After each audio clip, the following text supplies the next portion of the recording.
Technology Readiness Levels, TRLs, are a 9-level scale used to assess the maturity of a particular technology.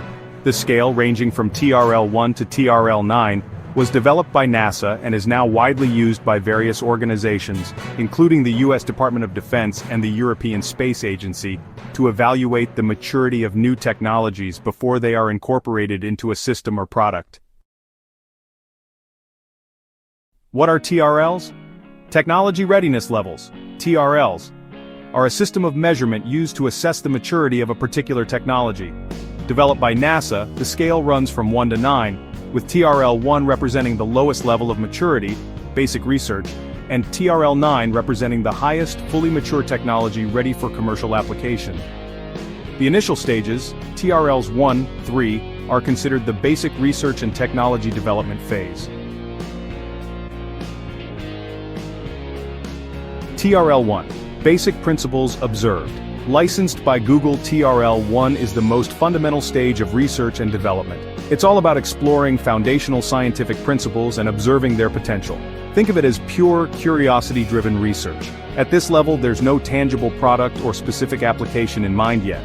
It's simply about observing and reporting the basic principles of a new concept. The output of this stage is often a scientific paper or a patent application.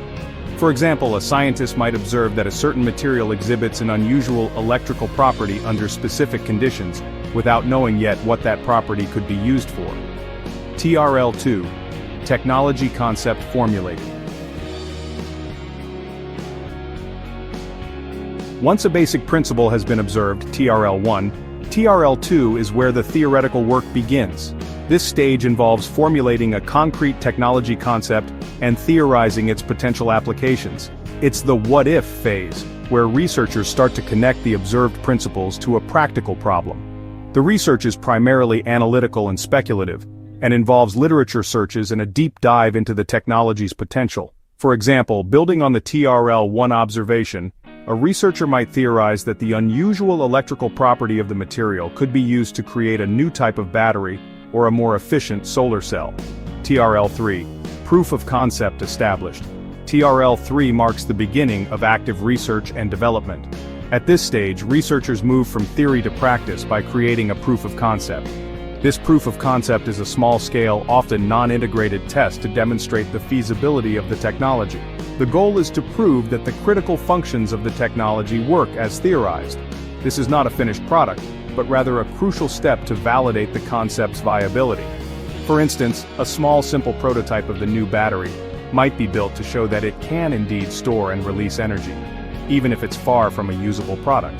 This stage proves the technology can be made to work.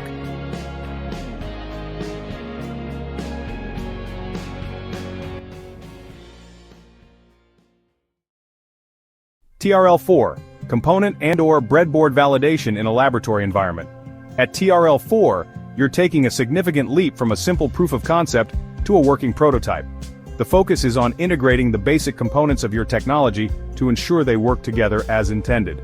This is often done on a breadboard, which is a low-fidelity, temporary setup used to build and test electronic circuits. Key activity: integrating individual components to create a functional system. Environment: a controlled laboratory setting.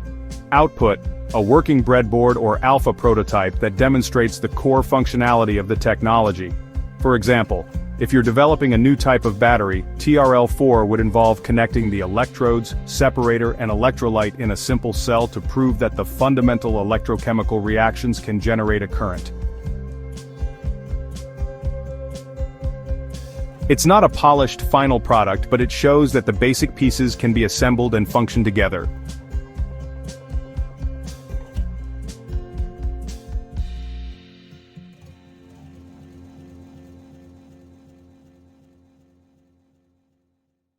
TRL 4. Component and/or breadboard validation in a laboratory environment.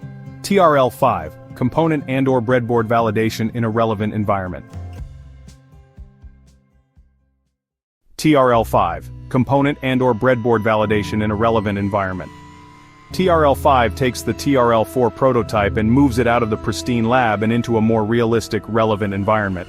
This environment is still simulated, but it's designed to mimic the conditions the technology will face in the real world. This helps to identify problems that wouldn't show up in a controlled lab setting, like issues with temperature, pressure, or other environmental factors. Key activity: testing the integrated components in a simulated, realistic environment. Environment: a high-fidelity simulated environment, for example a wind tunnel for an aircraft component or a pressure chamber for a deep-sea device. Output: data showing the technology's performance under conditions more similar to its eventual application. Continuing the battery example, at TRL 5, you'd test the battery prototype in a chamber that simulates the temperature and humidity it would experience inside a mobile device or an electric car.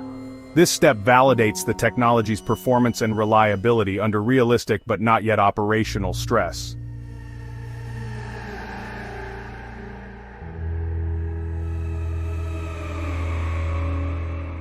TRL 5 refines understanding of real-world behaviors through controlled simulation.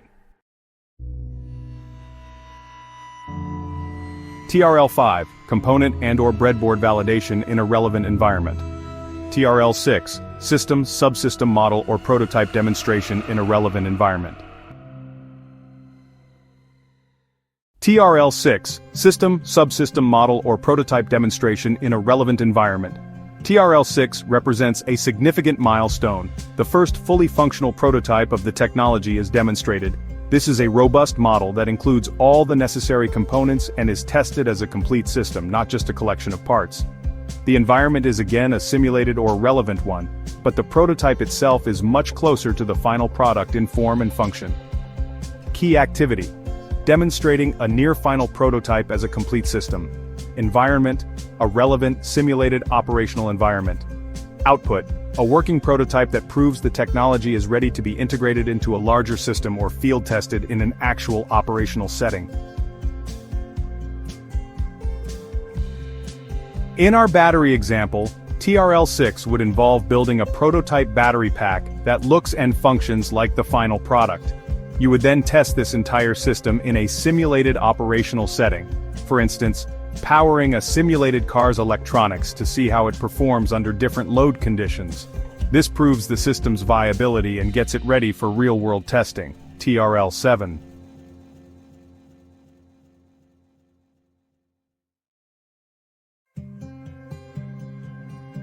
TRL 4, TRL 5, TRL 6, progressive validation from breadboard to system prototype.